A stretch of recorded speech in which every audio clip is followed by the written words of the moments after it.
You know what genuinely drives me up the wall? Watching people throw money at the stock market, they're feeding quarters into a slot machine, completely ignoring the fact that they've got credit card debt charging them 22% interest sitting right there laughing directly in their face. It's like trying to fill a bucket with massive holes punched through the bottom and then standing there scratching your head wondering why you're not making any progress. My name is Nick, and I spend probably an unhealthy amount of time thinking about money, smart investment sequencing, and why the vast majority of people seem absolutely committed to doing everything in the wrong order when it comes to actually building wealth. If you're someone who genuinely wants to understand the right sequence for putting your money to work, instead of just throwing dollars at whatever sounds exciting this week, hit that subscribe button and drop a thumbs up if this ends up keeping you from some seriously expensive mistakes. Here's something that might genuinely stop you mid-scroll.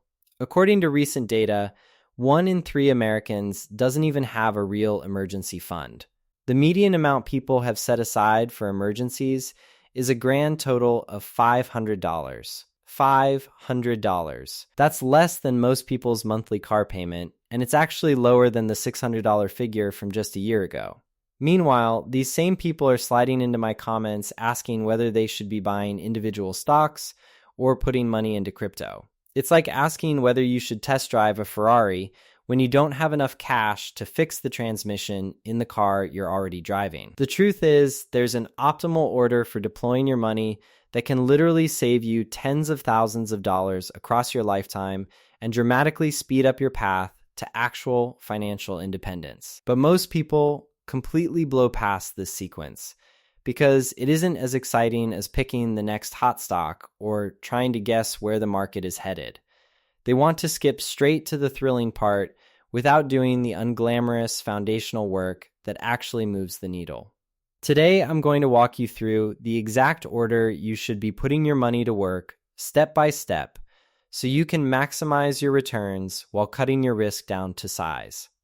And I'll tell you right now, some of this is going to catch you off guard, especially the part about why your employer match should come before nearly everything else on this list, and why health savings accounts might be the single most powerful investment vehicle that most Americans are walking right past without a second glance. But before we get into the specific steps, let me explain why getting the order wrong can genuinely wreck you.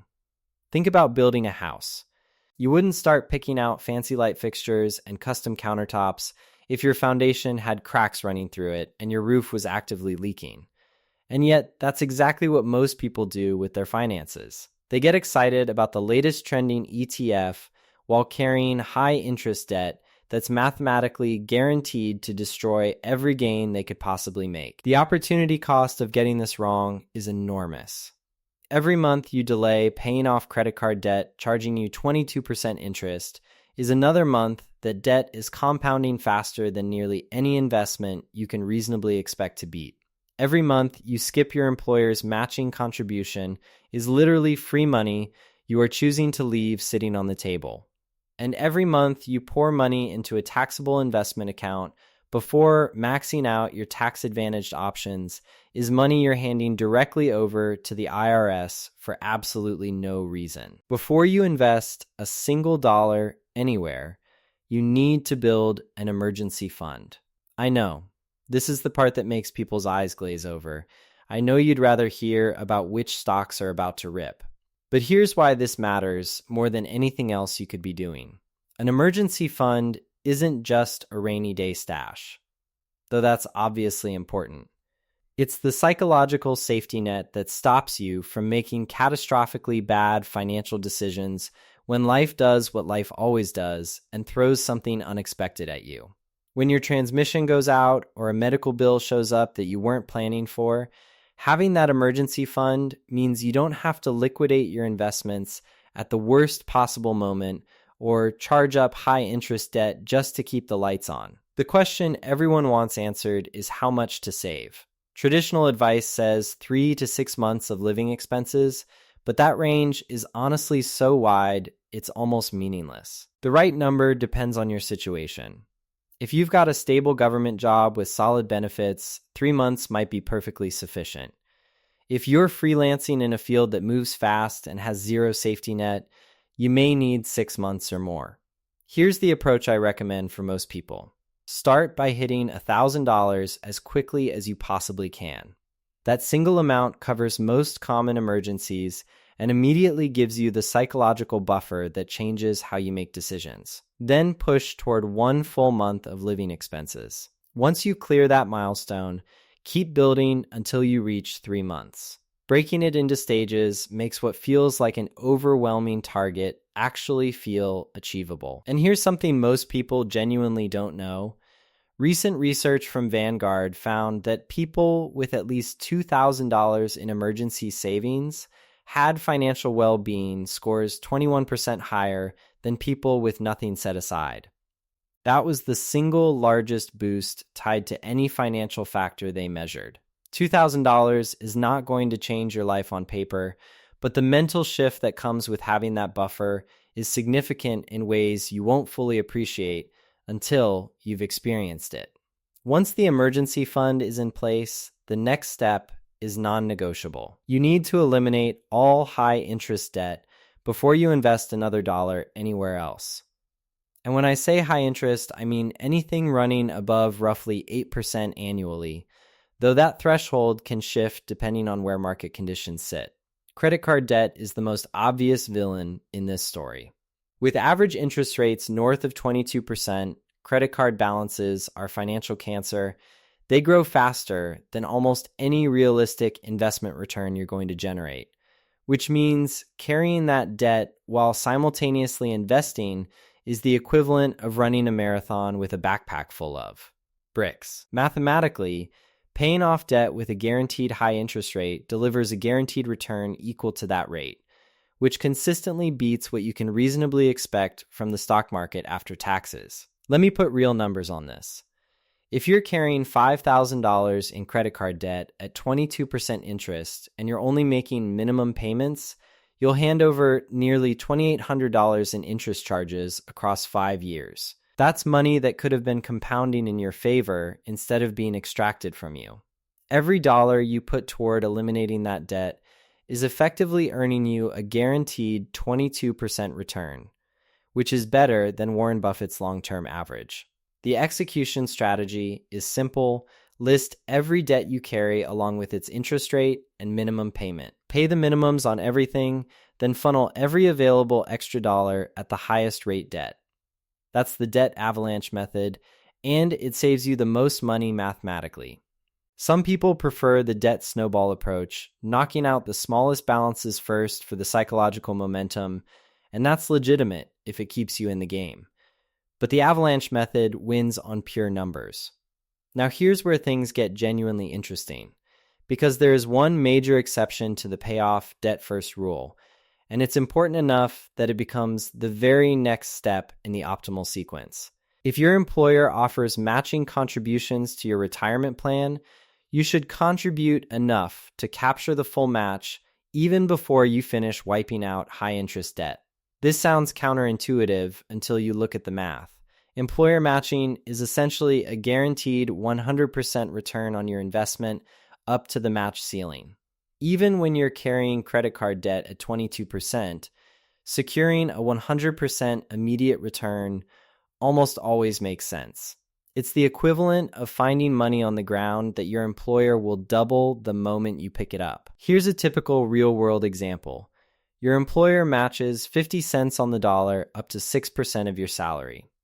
If you're earning $50,000, contributing $3,000 to capture the full $1,500 match is a 50% immediate return before your investments earn a single cent. No other opportunity in personal finance can hand you that kind of guaranteed return. The move is simple.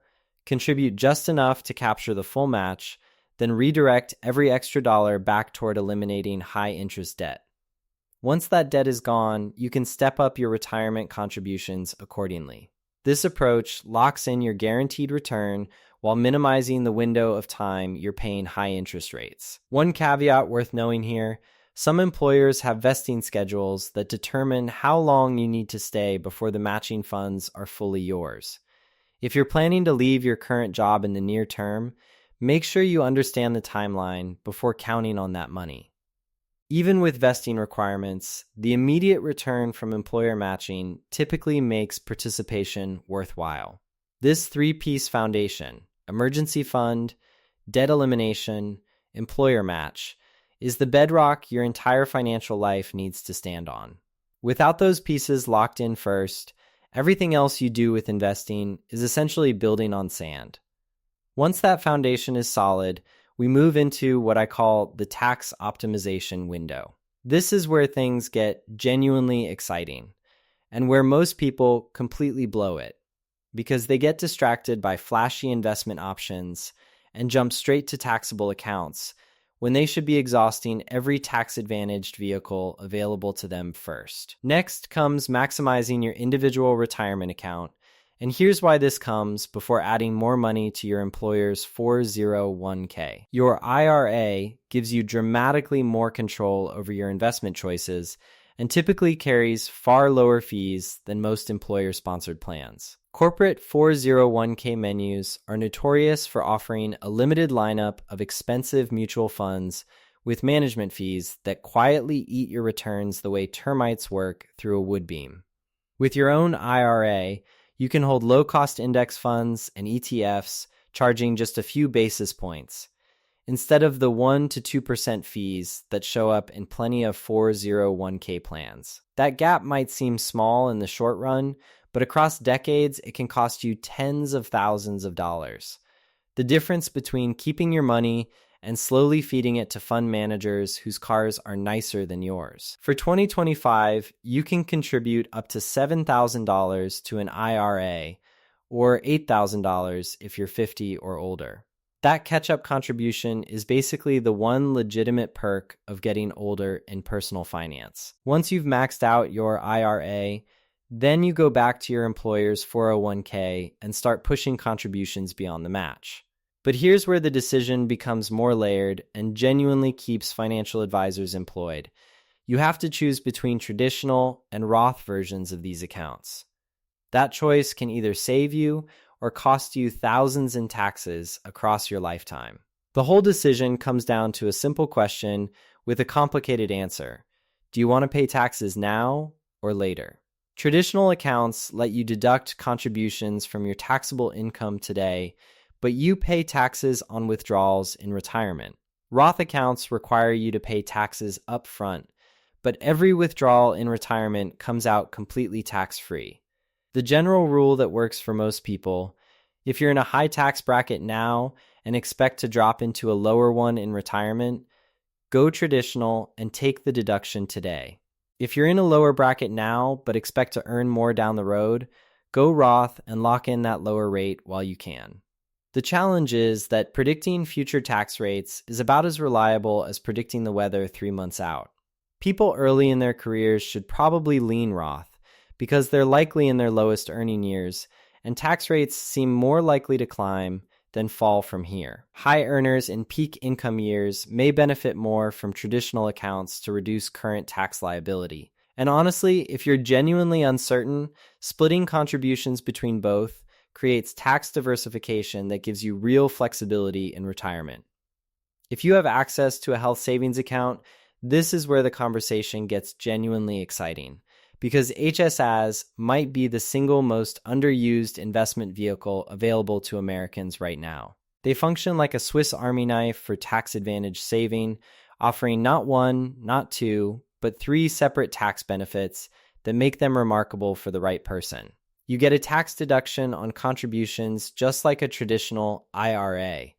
Your money grows completely tax-free while invested. And here's the piece that makes HSAs truly special. Withdrawals for qualified medical expenses are 100% tax-free, even decades later in retirement. It is the only account in existence that gives you tax advantages on the contribution, the growth, and the withdrawal. For 2025, you can put up to $4,300 into an HSA with individual coverage, or up to $8,550 for family coverage. The requirement is that you're enrolled in a high-deductible health plan, which isn't the right fit for everyone. But if you're younger, generally healthy, and your medical expenses are minimal, An HSA can function as one of the most powerful retirement accounts you'll ever have access to. Here's the strategy that makes HSAs genuinely extraordinary. If you can afford to pay current medical costs out of pocket, do it and let your HSA money stay fully invested in the market.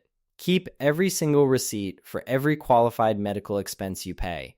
There's no time limit on when you can reimburse yourself. You could pay a doctor bill today, save the receipt, and pull that reimbursement from your HSA completely tax-free 25 years from now. After age 65, HSAs become even more flexible.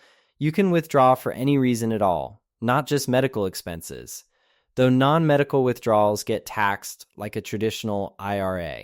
But since medical costs in retirement are essentially guaranteed, having a dedicated pool of tax-free money set aside for healthcare is one of the smartest strategic moves you can make. The compounded math on HSAs can be genuinely jaw-dropping. Max out your HSA contributions across 30 years at a 7% annual return, and you're looking at over $400,000 in completely tax-free money earmarked for medical expenses. Given that the average retiring couple today will spend over $300,000 on healthcare throughout retirement, a fully funded HSA can essentially make that entire cost disappear from your retirement budget. Once you've maxed your HSA, you circle back and fully max out your 401k beyond the employer match.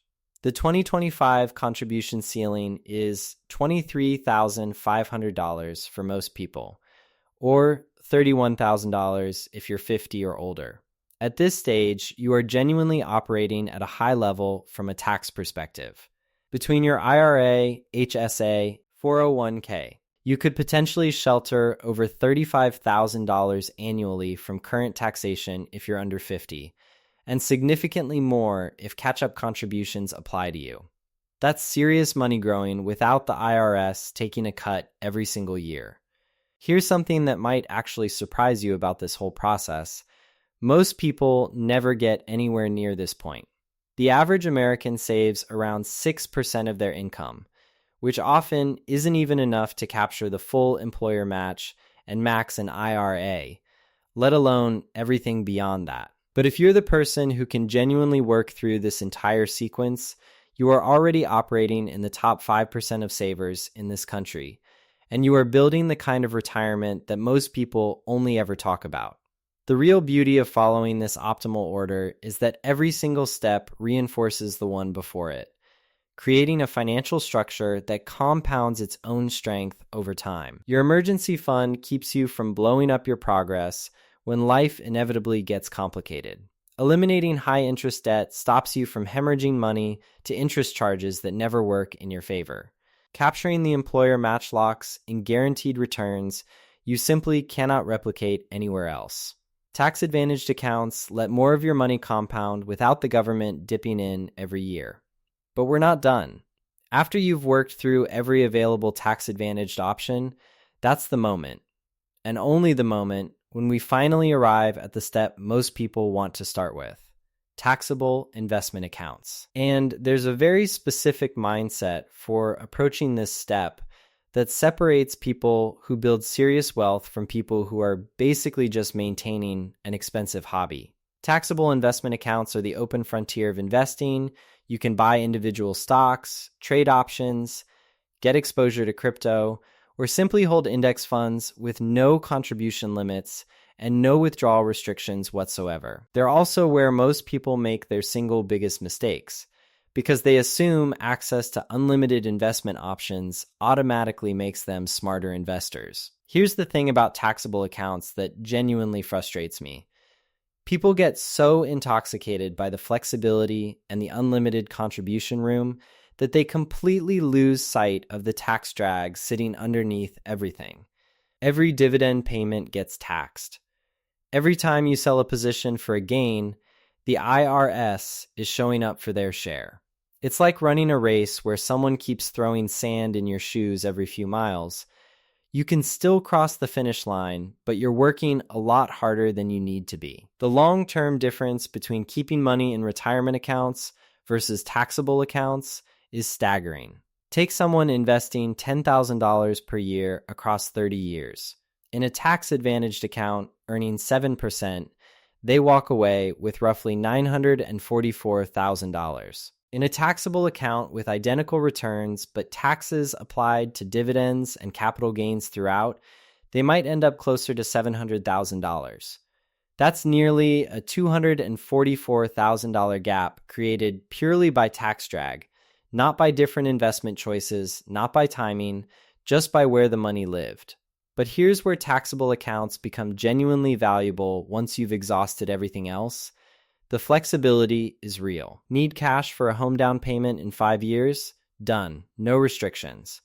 Want to retire early before you can tap your retirement accounts? Taxable accounts give you the bridge funding to make that work. Planning to pass money to your kids someday?